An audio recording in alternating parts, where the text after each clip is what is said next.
Now settle in, lower the lights, and listen carefully. They said the crying began at exactly 3:24 in the morning, every night, without fail. No wind. No animals. No human footsteps. Just a child's sobs echoing through a building that had been empty for decades. What the police discovered inside that abandoned orphanage would quietly disappear from public records, but the people who heard the cries never forgot them. The building stood on the outskirts of Gore Township, Indiana, surrounded by skeletal trees and fields that never quite grew right. Locals called it the Holloway Orphan Home, a red brick structure built in the early 1900s and officially shut down in 1969. By the winter of 1987, it was supposed to be nothing more than a decaying shell. Yet on a freezing night in early November, several residents reported the unmistakable sound of a child crying after midnight, drifting across the farmland like a plea that refused to fade. Deputy Marcus Belrow was the first officer to respond. He arrived at 2:47 a.m., headlights cutting through the fog that clung low to the ground. Belrow later wrote in a personal journal, never officially filed, that the air felt wrong the moment he stepped out of his cruiser. The silence pressed against his ears, thick and watchful. Then he heard it. A soft whimper. High-pitched. Fragile.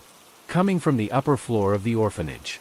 Assuming a trespassing child was in danger, Belrow entered through a side door already hanging open. Inside, the smell of damp wood and rusted metal filled his lungs. His flashlight beam trembled across peeling walls, children's murals faded into ghostly smears of color. At 3:11 a.m., the crying grew louder. Not echoing, but focused, as if the child stood only a few rooms away. Belrow called out, his voice steady but strained. No response came, only sobbing that rose and fell in slow, exhausted breaths. Each step up the staircase creaked loudly, yet the crying did not stop or retreat. It waited. On the second floor, the temperature dropped sharply. Belrow later described his breath turning visible, though there was no open window, no wind. The sound led him to a narrow dormitory once lined with small iron beds.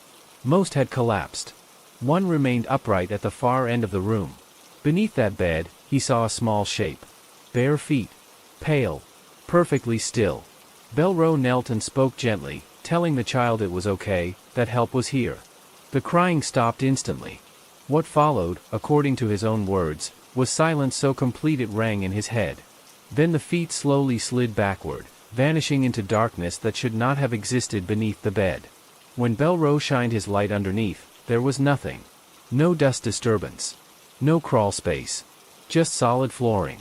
At 3:24 a.m., the crying resumed, now directly behind him. Belrow fled the building.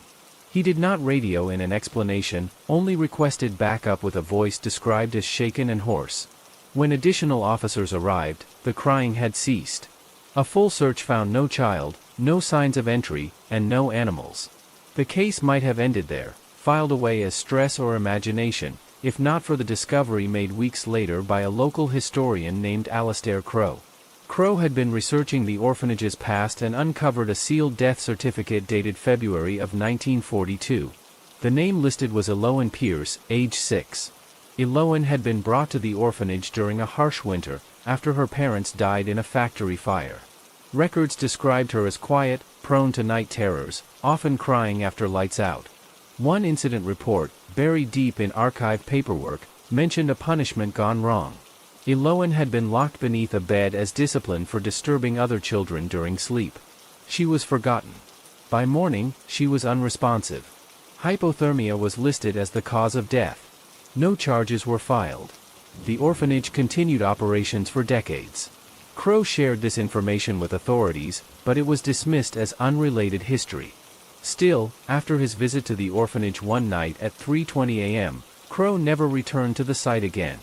He told a friend that he heard a child crying behind him, begging not to be left alone. His hands reportedly shook as he spoke, eyes wet with fear he could not explain.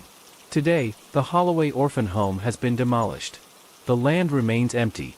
Farmers nearby still report moments, just before dawn, when the air grows cold and the sound of distant crying drifts across the fields, lasting exactly until 3:24 in the morning. Some say it is only the wind. Others say Eloan Pierce is still counting the minutes, waiting for footsteps that will not leave her behind again. After the demolition, many believed the story would finally end. With the building gone, there would be no walls left to trap the sound, no dark rooms to hold memory. Yet the crying did not stop. It changed. In the spring of 1991, the first report came from a truck driver named Harlan Quince, who regularly passed the old property just before dawn. At approximately 3:15 a.m., he pulled over, convinced a child was standing near the road. He later stated that he saw a small figure at the edge of his headlights, motionless, facing the empty field where the orphanage once stood. Before he could step out of his cab, the air filled with soft sobbing, not loud, but heavy, as if each breath hurt. When the clock on his dashboard turned to 3:24, the sound cut off abruptly. The figure vanished at the same instant. Quince drove away without looking back. He quit that route within the month. Over the following years, similar accounts surfaced. A pair of teenagers camping illegally near the property in the summer of 1994 reported waking to the sound of crying circling their tent. They claimed the ground felt unnaturally cold, even in July. One of them, a boy named Nolan Red, said he heard a child whisper his name through the fabric, though he had never spoken it aloud. At exactly 3:24 a.m., the whisper turned into a sharp inhale, as if someone had been startled awake, and then nothing. By morning, frost coated the grass around their campsite. In 1998, a temporary research trailer was placed on the land by a development company planning to build warehouses. The project stalled after night security guards began refusing shifts. One guard, Esteban Mora, agreed to speak anonymously. He described hearing footsteps on the gravel outside the trailer every night, small and uneven, stopping directly beneath his window. At 3:20 a.m., crying would begin, muffled, like it was coming from underground. Mora said he once opened the door and felt a sudden pressure in his chest, accompanied by an overwhelming sadness so intense it dropped him to his knees. He reported seeing a child-sized indentation forming slowly in the dirt, as if someone invisible were standing there, shaking with sobs. The company quietly abandoned the project. What troubled investigators most, years later, was the consistency. Every report, regardless of witness, ended at the same time. 3:24 in the morning. Not a minute earlier. Not a second later. A parapsychologist from Ohio, Dr. Lenora Voss, took interest in the case in the early 2000s. She specialized in residual hauntings, phenomena believed to repeat traumatic moments without awareness of the present. After months of interviews, Voss proposed a theory. She believed Eloan Pierce was reliving the exact duration of her confinement beneath the bed. According to archived logs, she had been locked there shortly after 3 a.m. Staff discovered her body just after dawn, but medical notes suggested she lost consciousness roughly 20 minutes after being trapped. 3:24 marked the moment her crying stopped forever. Dr. Voss conducted a controlled overnight observation on the property in October of 2003. Audio equipment was set up across the field. At 3:16 a.m., microphones picked up faint sobbing. At 3:21, the sound grew clearer, closer, despite no visible source. Then, at 3:23, a second sound emerged. Slow breathing. Labored. Childlike. At 3:24 a.m., the recording captured something unexpected. A voice. Weak. Whispered. Not crying, not breathing, but words. "Don't forget me." The equipment shut off immediately after. Batteries were found fully drained, though they had been new. Dr. Voss never returned to Gore Township. In her final report, she wrote that the phenomenon was no longer residual. She believed Eloan was aware. Waiting. Listening for anyone willing to acknowledge her presence instead of running from it. In recent years, the land remains undeveloped. Locals avoid it instinctively, even during daylight. Children refuse to play nearby, complaining of feeling watched. Some say they dream of iron beds and cold floors after passing too close. Others report waking at 3:24 a.m. with the sound of distant crying echoing in their ears, even hundreds of miles away. One final account surfaced quietly online in the winter of 2022. A night shift nurse from Illinois claimed her young patient, a girl with no connection to Indiana, began crying uncontrollably at 3:20 a.m. When asked what was wrong, the child reportedly said she could hear another girl crying under her bed, asking to be let out because it was too cold. The nurse checked. There was nothing there. At 3:24, the child stopped crying, sat up, and whispered softly, with a calm that did not belong to her age, "She knows my name now." No one knows if Eloan Pierce will ever stop crying. Perhaps she is not asking to be saved anymore. Perhaps she is only asking to be remembered. And as long as the night reaches 3:24 in the morning, somewhere, in silence or in sound, a child will still be crying, waiting for footsteps that do not walk away. The story might have faded into obscurity if the pattern had remained distant, confined to one forgotten piece of land. But beginning in the late 2020s, the crying no longer stayed in Gore Township. It followed people. The first indication came from an audio forum where amateur sound engineers shared unexplained recordings. A user under the name Night Signal posted a clip captured in rural Kentucky. The file was labeled only 3:24 a.m. The sound was unmistakable. A child crying softly, close to the microphone, followed by a shallow breath that trembled as if struggling against cold. What unsettled listeners most was the faint creak layered beneath the sobbing, rhythmic, like metal shifting under weight. Night Signal later revealed he had been reviewing old tapes from a sleep study he conducted on himself after months of insomnia. The crying was not present in the room. It appeared only on the recording. He stated that when he listened back, he felt an overwhelming pressure behind his eyes, followed by the sudden certainty that someone was standing beside his bed, waiting to be acknowledged. He deleted his account 2 days later. Around the same time, school counselors in several Midwestern states quietly noticed a disturbing similarity in children's nightmares. Different towns. Different backgrounds. The same details repeated. Iron bed frames. Cold floors. A girl crying under the bed, whispering for help. When asked her name, the dream child always shook her head and said it was forgotten.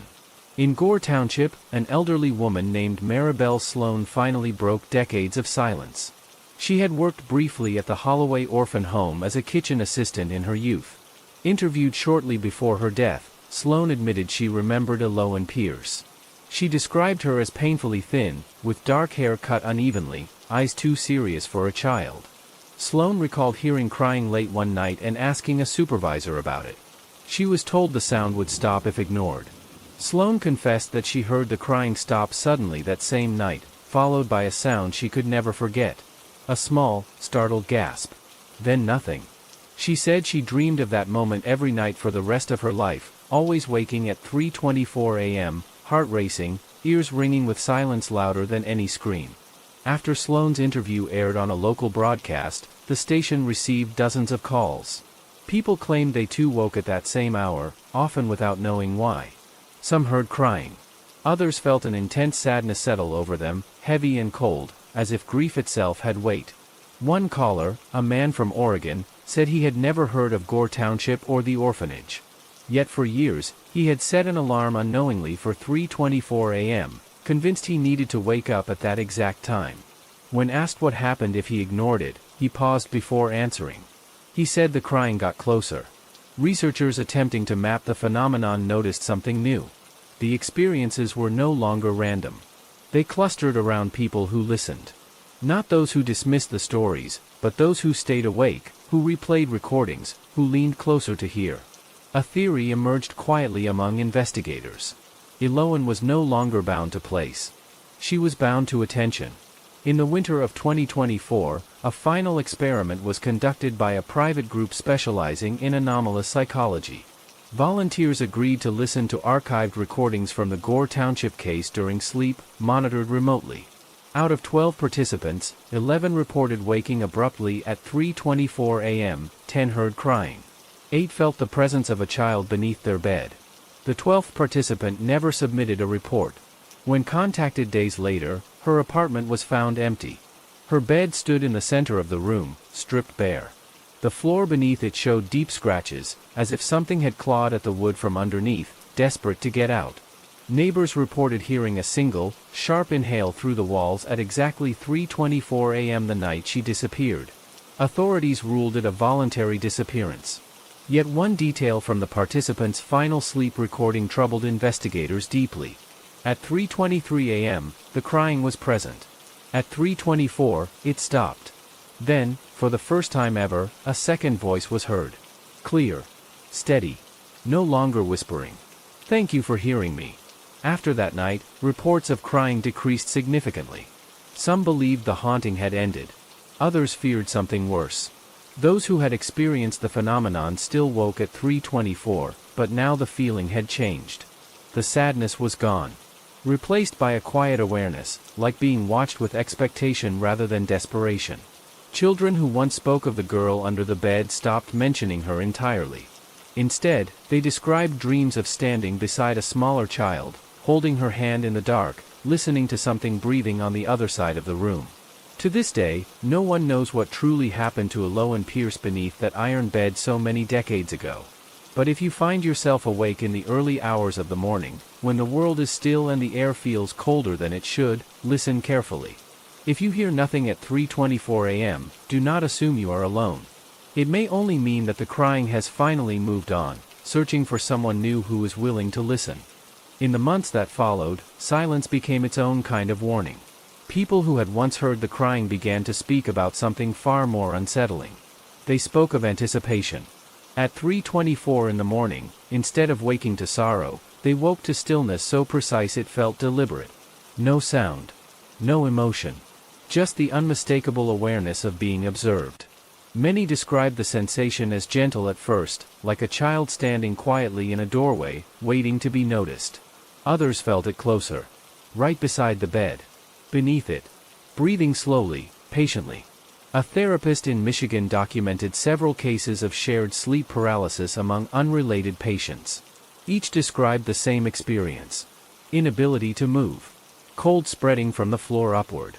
The feeling of a small hand resting against the mattress from below. None heard crying anymore.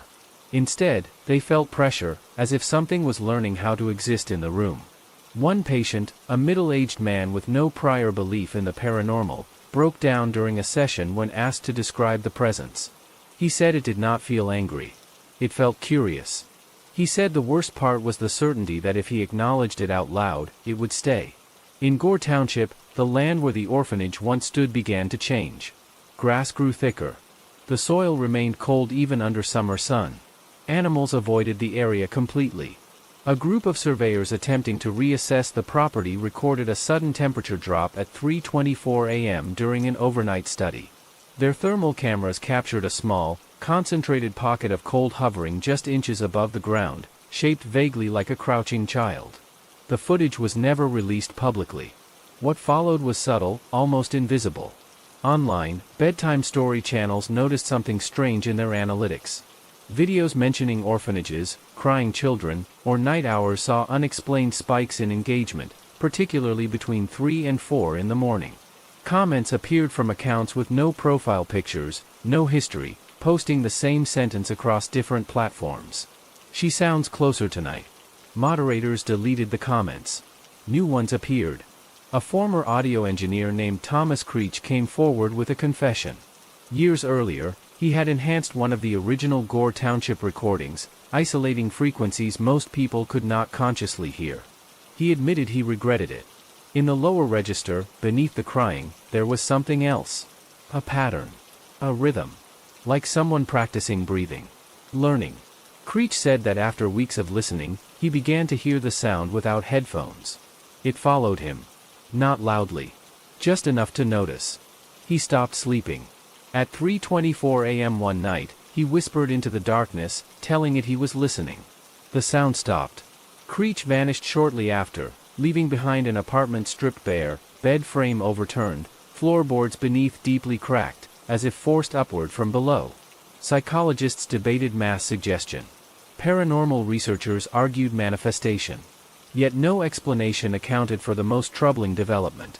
Children born decades after the orphanage closed began mentioning a name no record showed they could know. Eloan. They spoke it softly, uncertain, as if tasting the sound for the first time. When asked where they heard it, they shrugged. They said it came from under the bed. From the quiet. In a pediatric ward in Wisconsin, a night nurse documented a moment that still circulates privately among medical professionals. At 3:24 a.m., every child on the ward woke at once. None cried. None screamed. They sat up in their beds and looked toward the floor. Then, almost in unison, they lay back down and fell asleep peacefully. One child, barely 5 years old, turned to the nurse before closing his eyes and said, "She is not cold anymore." Years have passed. Reports are fewer now, but heavier. Those who experience the presence no longer describe fear. They describe obligation. A sense that something has been completed, and something else has begun. People who wake at 3:24 a.m. sometimes feel compelled to look under their bed. Most do not. Those who do report finding nothing. Just the faint impression of warmth where the floor should be cold. If you are listening to this story late at night, and the hour is approaching, pay attention to how quiet the room becomes. Notice the space beneath your bed. The stillness there is not empty. It is waiting. And if, at 3:24 in the morning, you feel calm instead of afraid, understand this. The crying stopped because it was heard. Now something else is learning how to stay. What no one expected was how the presence would begin to shape the nights of those who sensed it. Not through fear, not through sound, but through routine. People began waking moments before 3:24 a.m., not startled, not anxious, but alert, as if responding to a quiet appointment they did not remember making. Some reported a gentle pressure against the underside of their mattress, steady and careful, never forceful. Others noticed their blankets tugged slightly downward, as though a small weight had settled nearby. There was no crying. No whispering. Only the awareness that something was there, learning the rules of the world one breath at a time. Sleep researchers noticed anomalies in circadian rhythm data collected from smart devices. Heart rates synchronized briefly across unrelated users in different states at the exact same minute. Breathing patterns slowed. Brain activity suggested heightened awareness without panic. The data made no sense, and it was quietly archived. In Gore Township, a man named Edwin Holbrook purchased a house overlooking the empty land. He claimed ignorance of its history. Within weeks, neighbors noticed lights on in his home at odd hours. Holbrook later explained that he could not sleep through the night anymore. He said that at 3:24 a.m., his house felt full. Not crowded. Just occupied. One night, Holbrook placed a small recorder under his bed, more out of curiosity than fear. The playback revealed no voices. No movement. Just a faint, steady sound, like fabric brushing against wood, repeated slowly, carefully, as if someone were practicing how to sit still. Holbrook began leaving a glass of water on the floor before bed. He could not explain why. Each morning, the glass was untouched, yet the floor around it felt warmer than the rest of the room. As months passed, similar behaviors appeared elsewhere. People placed shoes neatly beside their beds, despite never remembering to do so. Children tucked extra blankets under their mattresses. Adults felt compelled to lower their beds closer to the floor. The actions felt natural, instinctive, like making space for someone who had waited a very long time. In the winter of 2026, a private hospice in Minnesota reported an unusual trend. Patients nearing the end of life often became calm shortly after 3:24 a.m. Some smiled. Some reached toward the floor and whispered thank you. One nurse described seeing a child-sized indentation appear briefly in the mattress beside a patient who had moments left. The patient passed peacefully minutes later. No explanation was offered. Online, discussion of the phenomenon shifted tone. Fear gave way to reverence.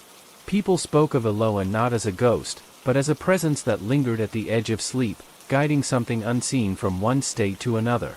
Still, not everyone felt comfort. A group of skeptics attempted a provocation.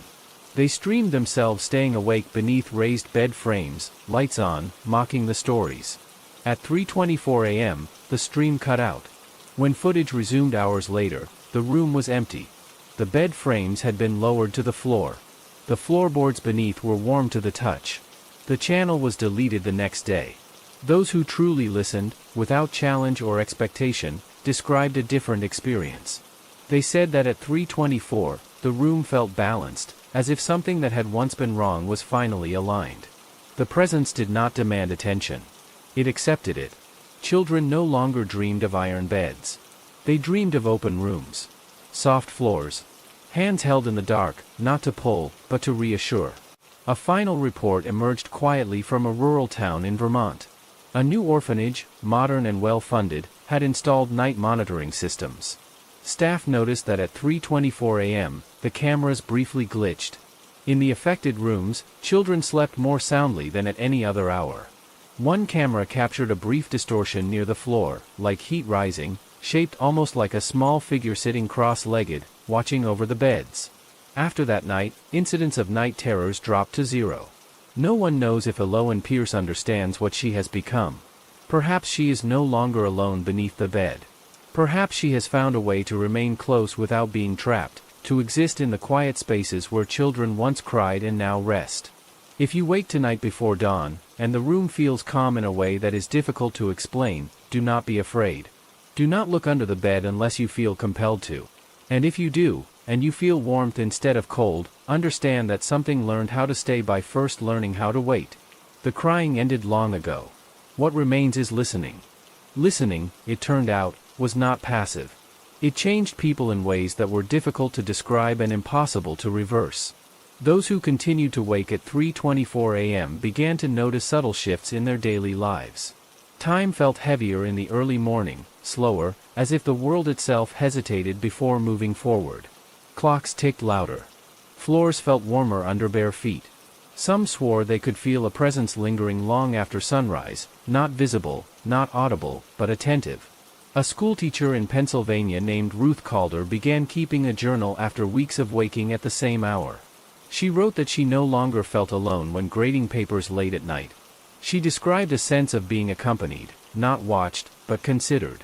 When she struggled to focus, she felt calm settle over her, steady and patient. On one entry, dated early March, she wrote that she whispered good night toward the floor before sleeping. She slept through the night for the first time in months. Calder later noticed her students changing as well. Children who once arrived exhausted from night terrors became more rested. One student, a quiet boy who had spent years afraid of the dark, told her he was not scared anymore because someone sat with him until he fell asleep. When she asked who, he smiled and said she already knows. In places where tragedy had once left scars, the present seemed stronger. Old hospitals, group homes, shelters where children passed through briefly and left behind little more than echoes. Night staff began reporting a strange consistency. At 3:24 a.m., the buildings felt settled, as if whatever pain lingered had been acknowledged and soothed. Not everyone welcomed it. A small but vocal group insisted the phenomenon was dangerous. They argued that attention fed it, that listening invited something that should not remain. They urged people to disrupt the pattern, to stay awake past the hour, to flood the night with noise. Some followed their advice. The results were unsettling. Those who resisted most strongly reported overwhelming fatigue. Nightmares returned, sharper and more personal. Instead of crying, they dreamed of being ignored, of calling out and hearing nothing answer. Several described waking to the feeling of cold pressing upward from the floor, stronger than before, as if something were retreating, wounded by rejection. One man posted a final message on a forum before deleting his account. He wrote that he tried to shout at the presence, to demand it leave. He said the room went silent, not calm, but hollow. At 3:24 a.m., he heard a sound like a small breath catching in the dark, followed by a feeling he described as regret. He ended his message by saying he wished he had listened instead. As years passed, the stories became less sensational and more intimate. Fewer recordings. Fewer investigators. More quiet acknowledgments shared in hushed tones. Parents began tucking children in with a sense of reassurance they could not fully explain.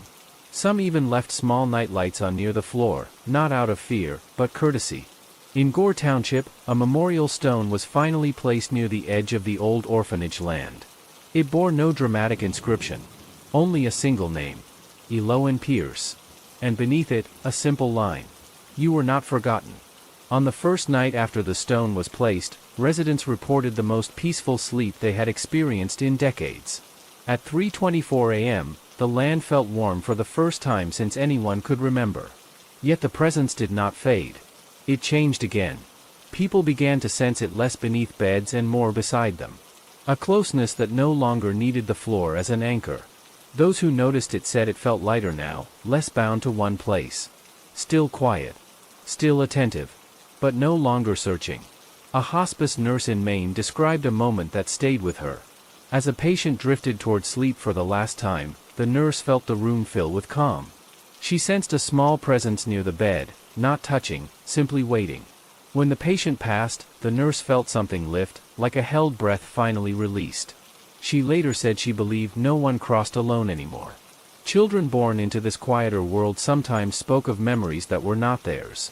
They described waiting in dark places and then being found. Of learning patience. Of learning how to stay still so others could rest. When pressed, they could not explain where these thoughts came from. They faded as the children grew older, leaving behind only a sense of empathy unusually deep for their age. And still, every night, somewhere in the world, someone wakes at 3:24 a.m. They do not hear crying. They do not feel fear. They simply pause, aware that the silence around them is full, that something once lost has learned not only how to wait, but how to remain without hurting. If you find yourself awake at that hour, do not rush back to sleep. Take a moment. Breathe. Acknowledge the quiet. You do not need to say anything aloud. Listening is enough. Because long ago, a child cried in the dark and was ignored. Now, the dark listens back. The listening spread in ways no one could track with charts or studies. It moved quietly, the way habits do, the way grief does, passing from person to person without announcement. It was not taught. It was learned.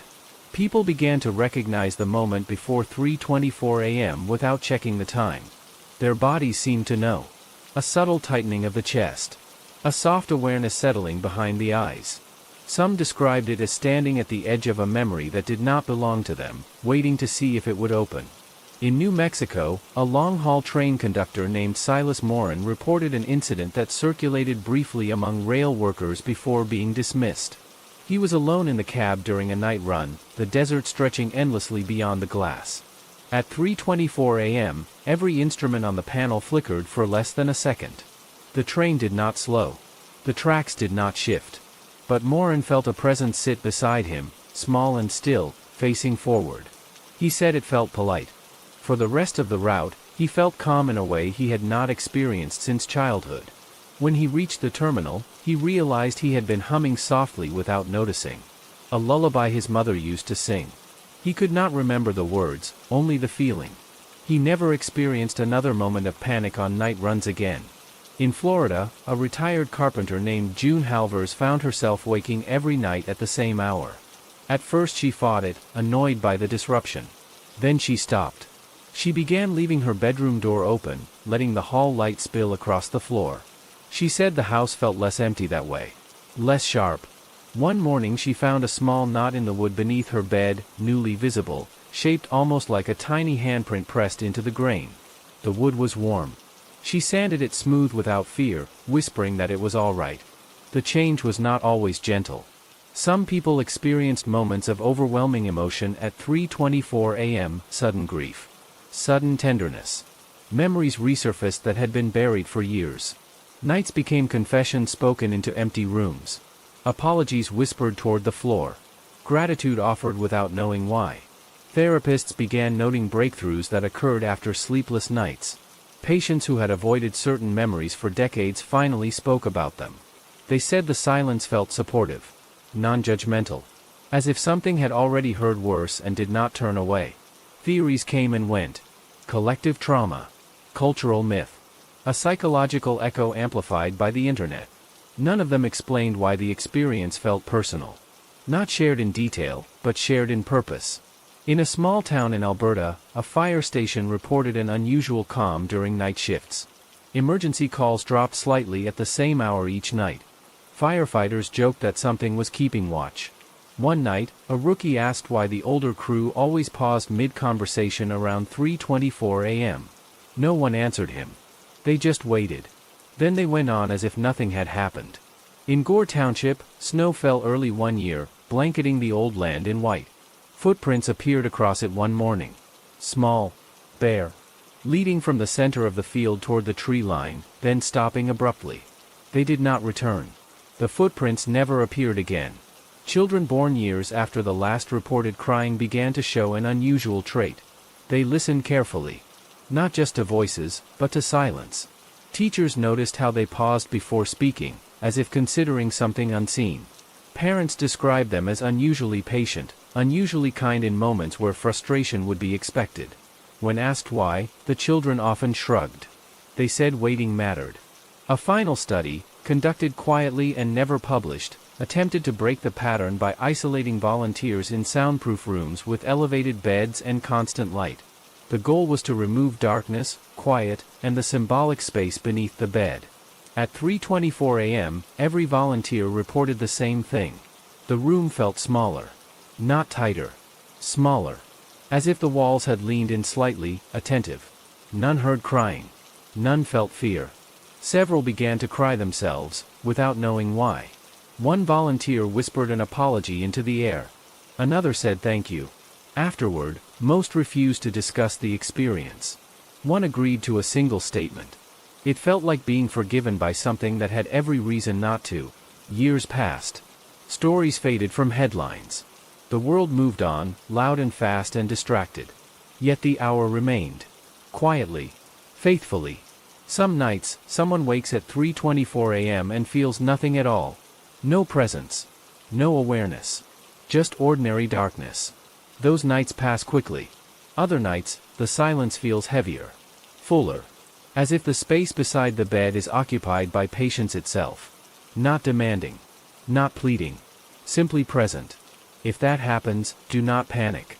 Do not search. Do not test it. Just breathe. Because once, a child cried until the sound broke her voice. And now, the world pauses each night to make sure no one ever has to cry alone like that again. The crying is gone. The waiting remains. And somewhere, in the quiet beneath and beside us, something listens, not to be remembered, not to be feared, but to make sure the silence never becomes neglect again. The waiting did not feel endless anymore. It felt purposeful. People who sensed it most strongly began to notice that the moment at 3:24 a.m. carried a choice. Not spoken. Not demanded. Just a subtle invitation. Some nights, the silence passed without consequence. Other nights, it asked for something simple. Attention. Stillness. A breath held a second longer than usual. In Seattle, a software developer named Jonah Reese described waking at the hour and feeling compelled to sit on the floor beside his bed. He did not feel afraid. He did not feel watched. He felt as though someone smaller than him needed company. He sat there for several minutes, hands resting on his knees, listening to the hum of the city beyond the window. When he returned to bed, he slept deeply, dreamless, for the first time in years. Reese later said that the moment felt familiar, like sitting beside a sibling who could not sleep, waiting until the fear passed without needing to speak. Others experienced it differently.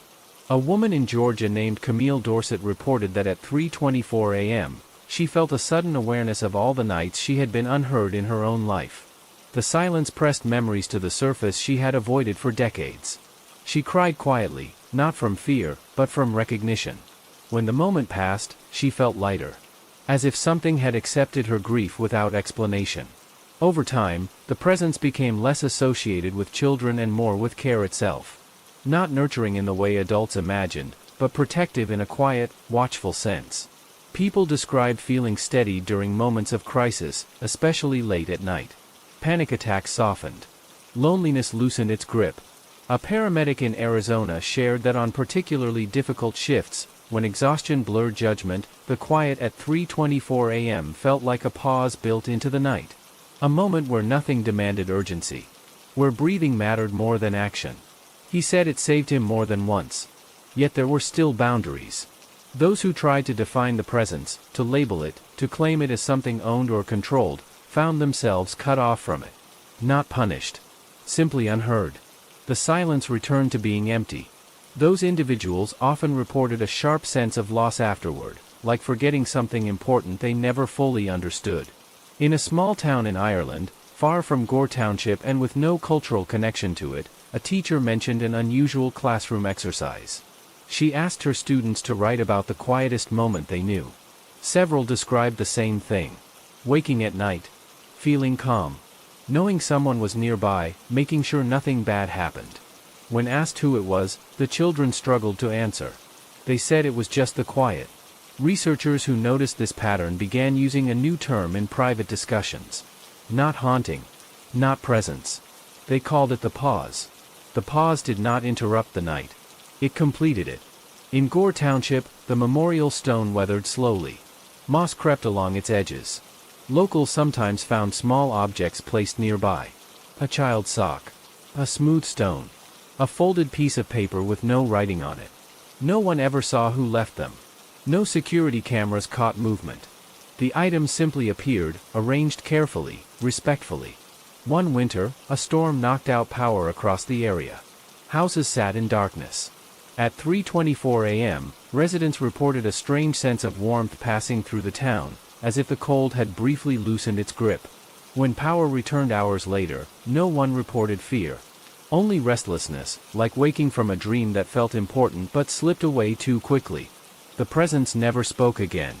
It did not need to. Its meaning unfolded slowly, in the way habits do, in the way kindness does when repeated enough times to feel inevitable. It became part of the night's architecture, like darkness itself or the distant hum of the world settling. People who moved often reported that the pause followed them. Not immediately. It arrived after familiarity. After the space beneath the bed felt known. As if it respected boundaries, learning the shape of each place before occupying it. Some noticed that pets reacted first. Cats staring calmly at the floor. Dogs settling near beds at the same hour each night, ears relaxed, eyes half closed. Animals did not fear it. They accepted it without question. In the final years of recorded accounts, the stories changed tone completely. There was no mystery left to solve. No fear left to confront. Only recognition. A man wrote anonymously that he had once been a child who cried at night and was ignored. He said that when he woke at 3:24 a.m. and felt the pause, he understood something he had never been able to articulate. That being heard did not always mean being answered. Sometimes it meant being accompanied. He said he slept better after that. As generations passed, fewer people remembered the origin of the pause. The orphanage. The cold floor. The iron bed.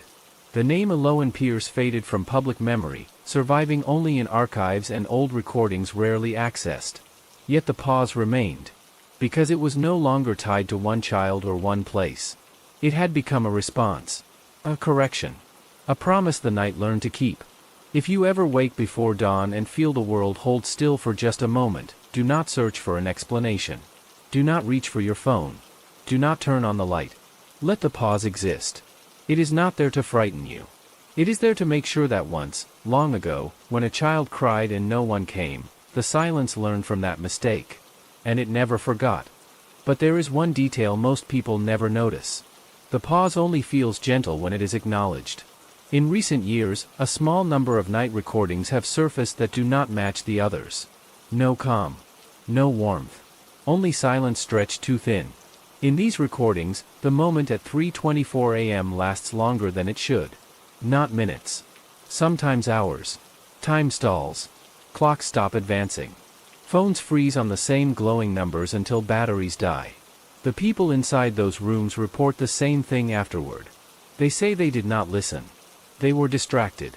Angry. Loud. They filled the night with noise, screens, arguments, denial. When the pause arrived, it was ignored the way the crying once was. And the pause did not leave. Survivors describe the air thickening, pressing downward, as if the room were slowly lowering itself toward the floor. They feel something beneath the bed shift, not patiently now, but deliberately. Learning no longer how to wait, but how to rise.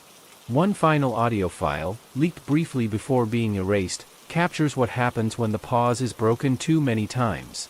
At 3:24 a.m., there is no crying. No whisper. Only a slow sound, like weight transferring from one place to another. Then the unmistakable creak of a mattress bending upward, not down. A child's breath is heard close to the microphone. Calm. Steady. And then a voice, no longer small, no longer weak, speaks for the first time in decades. I waited long enough. The recording ends with a single sharp inhale, not from beneath the bed, but above it. Since then, some people who wake at 3:24 a.m. report something new. They feel the pause arrive, but it does not stay near the floor anymore. It lingers at eye level. At standing height. Close enough to feel breath against skin. The crying never returned. Because whatever learned to listen also learned what happens when no one does.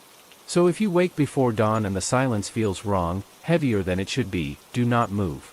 Do not turn away. Do not pretend you are alone. Because the pause is no longer beneath the bed.